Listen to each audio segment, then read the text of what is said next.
Good morning students. बच्चों, आज हम प्लस टू क्लास का जो चैप्टर पढ़ने जा रहे हैं वो हमारे पास है बच्चों न्यूक्लियाई। ठीक है। और न्यूक्लियाई के अंदर बेसिकली अब हम बात करते हैं। पहला जो आज का हमारा टॉपिक रहेगा फर्स्ट है, वो है इंट्रोडक्शन। इंट्रोडक्शन के बारे में डिस्कस करते हैं। देन आफ्टर हम पढ़ेंगे एटॉमिक मासेस। एटॉमिक मासेस के बारे में डिस्कस करेंगे हम। अगला जो हमारे पास टॉपिक रहेगा वो हमारे आएगा बच्चों proton electron hypothesis and proton neutron hypothesis के बारे में। मतलब प्रोटॉन एंड इलेक्ट्रॉन थ्योरी के बारे में पढ़ेंगे हम। और फिर पढ़ेंगे प्रोटॉन एंड न्यूट्रॉन थ्योरी के बारे में। आज की बेसिकली हमारे टॉपिक रहेंगे। ठीक है, तो ध्यान से देखो बच्चों, आपके पास में फर्स्ट टॉपिक बात करते हैं इंट्रोडक्शन के बारे में। ठीक है, तो इंट्रोडक्शन में बेसिकली बच्चों हम बात करेंगे क्या है।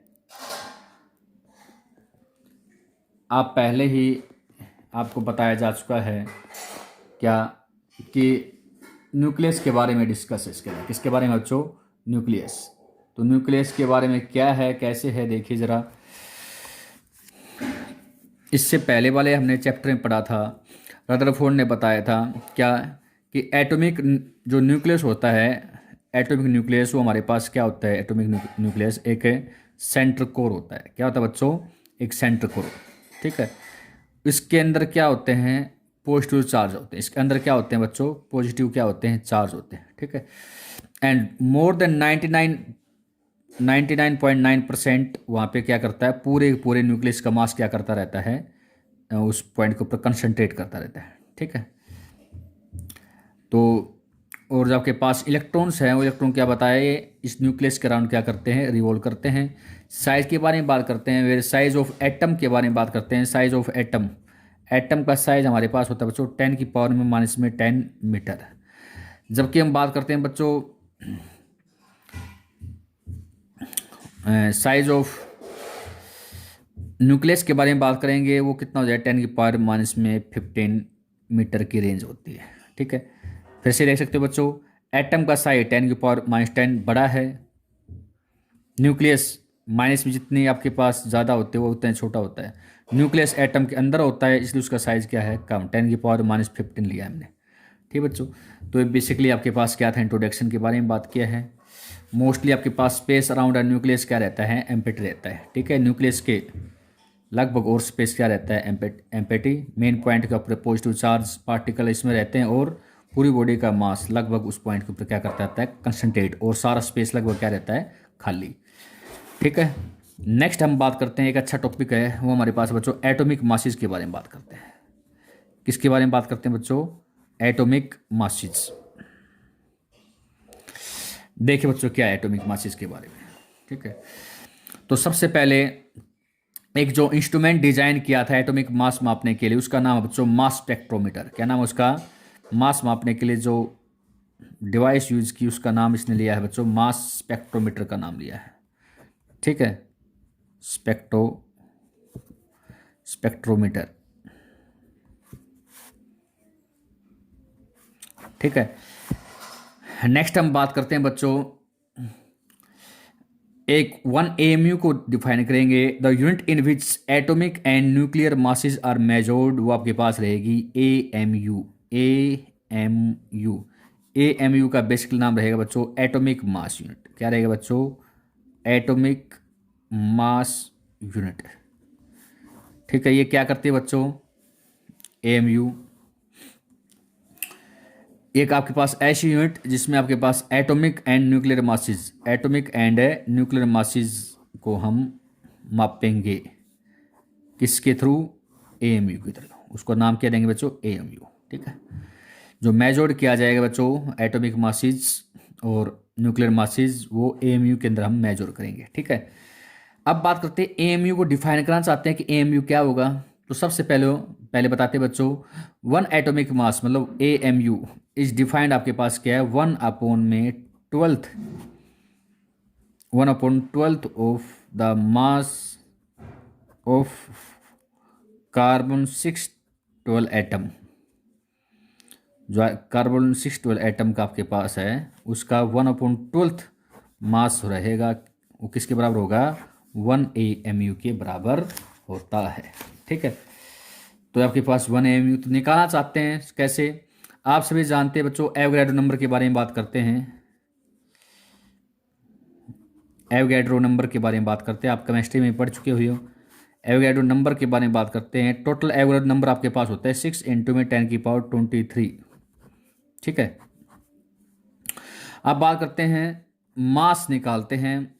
क्यों, पूरे एटम के अंदर एवोगैड्रो नंबर कितने हैं, 6 × में 10⁻23।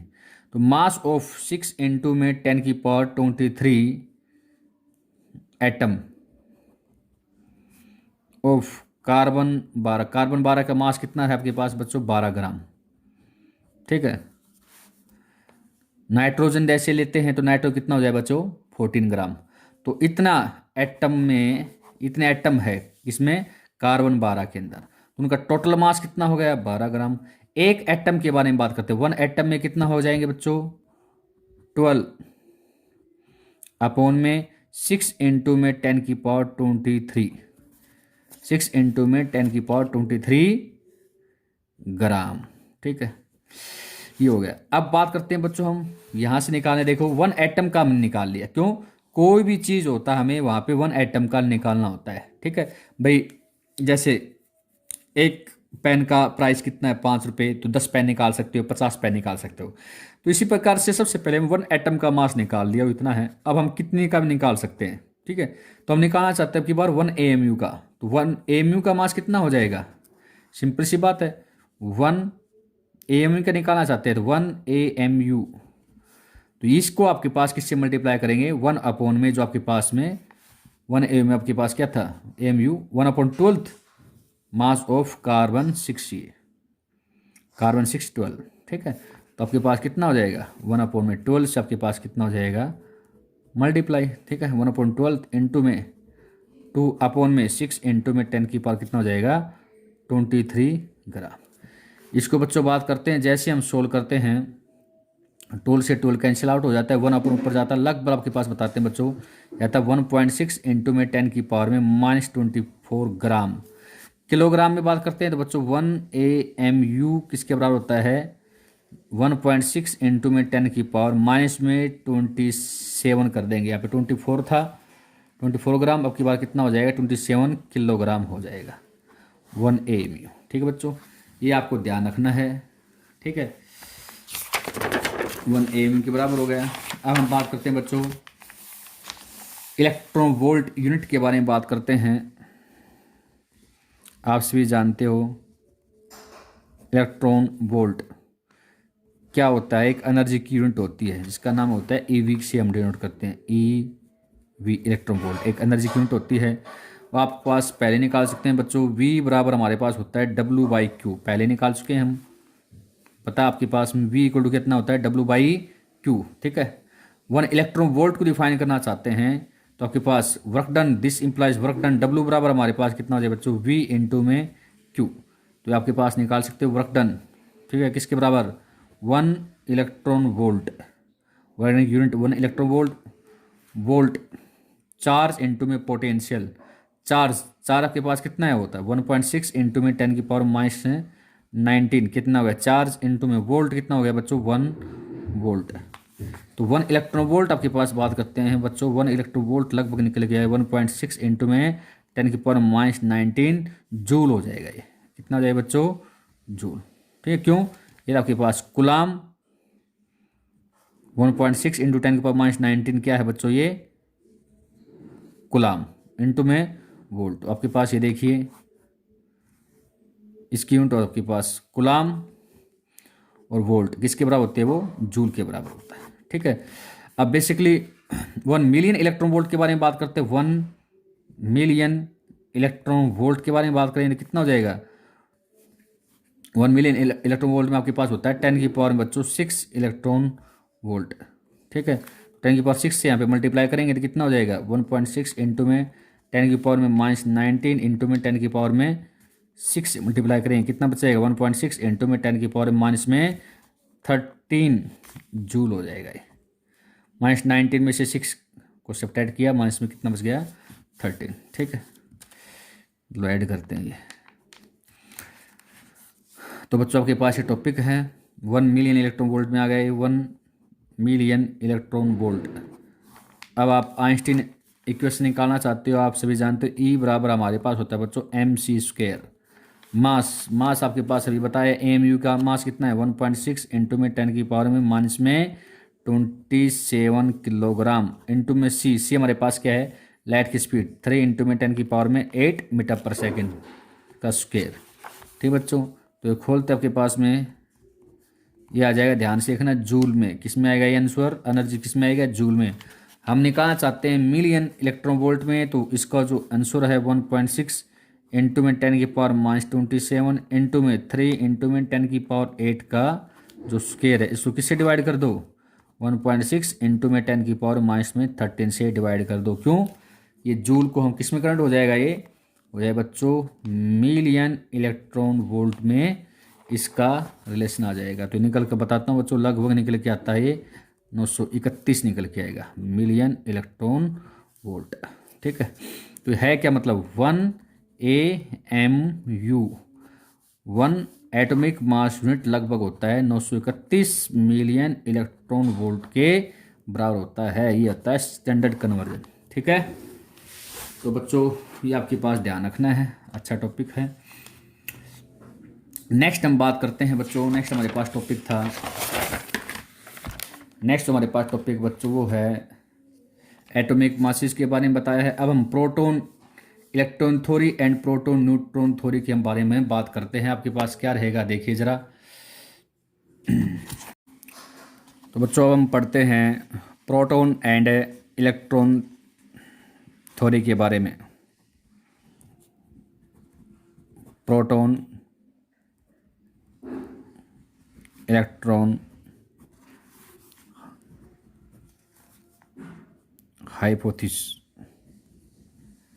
Hypothesis theory, proton electron theory के बारे में बात करते हैं। क्या थ्योरी है बच्चों, इसके अकॉर्डिंग बताया है कि according to proton electron hypothesis में बताया है to nucleus of an atom mass number आपके पास क्या लिया बच्चों, एटॉमिक उसका मास नंबर है इसका A।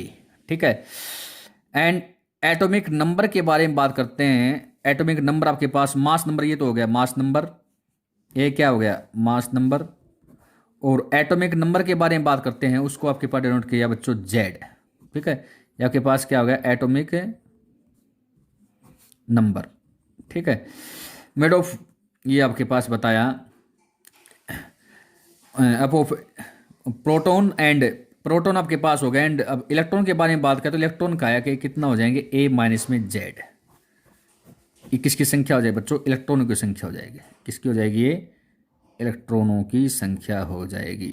ठीक है, तो फिर से देखिए बच्चों, प्रोटॉनों की संख्या तो आपके पास बता दिया कितने हो गए आपके पास में Z प्रोटॉनों की संख्या। इलेक्ट्रॉनों की संख्या पूछ जाए तो कितना बताया उसने A माइनस में Z हो जाएगा। ये किसकी संख्या बताया बच्चों, इलेक्ट्रॉनों की संख्या इसके बारे में बताया है। तो बच्चों इस थ्योरी को हमने क्या किया है, रिजेक्ट कर दिया गया है। आपको बताते हैं इस हाइपोथेसिस, इस थ्योरी को हम इसने क्या किया है रिजेक्ट किया है। इसका बेसिकली रीजन बताते हैं, क्या क्या प्रॉब्लम आई प्रोटॉन इलेक्ट्रॉन थ्योरी हाइपोथेसिस के अंदर, क्या क्या आपके पास इसकी बेसिकली डिसएडवांटेज रही है आपके पास डिस्कस करना चाहते हैं हम। तो फर्स्ट के बारे में बात करते हैं। फर्स्ट इसकी क्या डिसएडवांटेज है बच्चों, अकॉर्डिंग डी ब्रोगली ने बताया, डी ब्रोगली के अकॉर्डिंग जो इलेक्ट्रॉन यदि एग्जिस्ट कर सकते हैं, किसके अंदर एग्जिस्ट करते हैं, यदि इनसाइड करते हैं। क्यों, इस थ्योरी के अकॉर्डिंग क्या आता है कि इलेक्ट्रॉन न्यूक्लियस के अंदर इनसाइड कर रहे हैं, लेकिन ये थ्योरी गलत पाई गई। रीजन क्या उसका, फर्स्ट रीजन रिजेक्ट का क्या है कि यदि इनसाइड इलेक्ट्रॉन करते हैं तो इनसाइड में उन इलेक्ट्रॉन की एनर्जी होनी चाहिए कितने बच्चों 20 मिलियन इलेक्ट्रॉन वोल्ट से होनी चाहिए बच्चों 200 मिलियन इलेक्ट्रॉन वोल्ट होनी चाहिए एनर्जी, यदि इलेक्ट्रॉन इनसाइड में है न्यूक्लियस के। बट पाया कितने के आपके पास में, कितनी पाएगी एनर्जी, वो पाएगी ओनली एंड ओनली 2 से 3 मिलियन इलेक्ट्रॉन वोल्ट ही एनर्जी पाई गई। तो सबसे पहले फेलियर का रीजन यही रह गया, इलेक्ट्रॉन अंदर नहीं, इलेक्ट्रॉन कहीं बाहर होंगे। ठीक है, रिजेक्शन की फर्स्ट आपके पास रीजन ये था।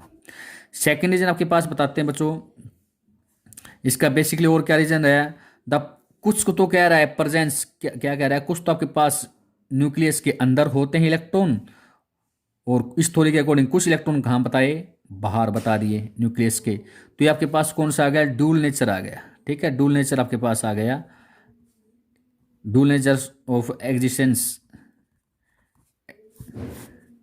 Expanse of a electron. ठीक है, भी बाहर है और अंदर है, तो आपके पास ये नेचर भी सही नहीं बताया गया कि एक ही आपके पास स्पेसिफिक थोड़ी देनी चाहिए कि इलेक्ट्रॉन बाहर है या अंदर है, इसलिए आपके पास फेलियर का दूसरा रीजन था। तीसरा रीजन के बारे में बात करते हैं इसकी। जो तीसरा रीजन आपके पास बताया गया बच्चों, वो ऑब्जर्व आपके पास किया है किसको, nuclear spin and Anglo momentum के बारे में बात करते हैं। Nuclear spin and angular momentum के बारे में हम बात करते हैं, एंड एंगुलर मोमेंटम। ठीक है, वो आपके पास क्या हो गया बच्चों, अलग पाया गया किसमें, यदि अंदर जो आपके पास हैं यदि इलेक्ट्रॉन, तो उनका न्यूक्लियर स्पिन और एंगुलर मोमेंटम अलग हुआ किससे, जो ऑब्जर्व किया गया था एंगुलर मोमेंटम इलेक्ट्रॉन का, वो ऑब्जर्व वैल्यू अलग पाई गई किससे, जो इलेक्ट्रॉन यदि अंदर लाई करते हैं तो उनसे अलग पाएगी। ठीक है बच्चों, तो ये बेसिकली क्या है, फेलियर रीजन है किसका, प्रोटॉन इलेक्ट्रॉन हाइब्रिड थ्योरी का। ठीक है, इसके बीच में हमारे पास हुआ बच्चों डिस्कवरी ऑफ न्यूट्रॉन हुआ, क्या हुआ, डिस्कवरी ऑफ न्यूट्रॉन की डिस्कवरी हुई। वो आपके पास बताते हैं बच्चों किन्होंने किया था, न्यूट्रॉन के बारे में बात करते हैं, वो बताया था बच्चों चैडविक ने। कौन से साइंटिस्ट थे, एक चैडविक साइंटिस्ट थे, उन्होंने पाया कब, 1932 के अंदर। चैडविक ने क्या पाया, जब भी क्या करते हैं, चैडविक ने ऑब्जर्व किया कि बेरिलियम की बौछार करते हैं बेरिलियम के ऊपर विद अल्फा पार्टिकल। ठीक है, when beryllium was bombard with alpha particle, तो क्या हुआ, सम न्यूट्रल रेडिएशन निकली। न्यूट्रल रेडिएशन, उन रेडिएशन का क्या नाम दिया उसने, रेडिएशन के अंदर न्यूट्रॉन नाम दिया। ठीक है, और क्या बताया उसका, उन्होंने बताया कि रफली, चैडविक ने बताया कि एस्टिमेट किया कि न्यूट्रॉन का रफली मास होता है, रफली मास आपके पास किसके बराबर होता है, मास ऑफ प्रोटॉन के मास के बराबर होता है। ठीक है, न्यूट्रॉन का मास के बारे में बात किया, रफली बताया कि प्रोटॉन के मास के बराबर होता है। ठीक है, तो चैडविक को इसमें 1935 के अंदर इसके लिए बच्चों नोबेल पुरस्कार भी मिला था। ठीक है, तो ये आपके पास बेसिकली बताया है। अब देखिए बच्चों प्रोटॉन न्यूट्रॉन थ्योरी के बारे में बात करते हैं। आपकी बार क्या है, प्रोटॉन एंड न्यूट्रॉन हाइपोथेसिस के बारे में बात करते हैं। वो क्या है, हाइपोथेसिस के बारे में बात करते हैं। उन्होंने बताया बच्चों आपके पास बेसिकली क्या, कि मास ऑफ, देखो अब की बार बताया कि सिंपल सी बारे में बात करते हैं। इन्होंने सिंपल सा बताया कि according to this hypothesis nucleus का मास नंबर क्या बताया,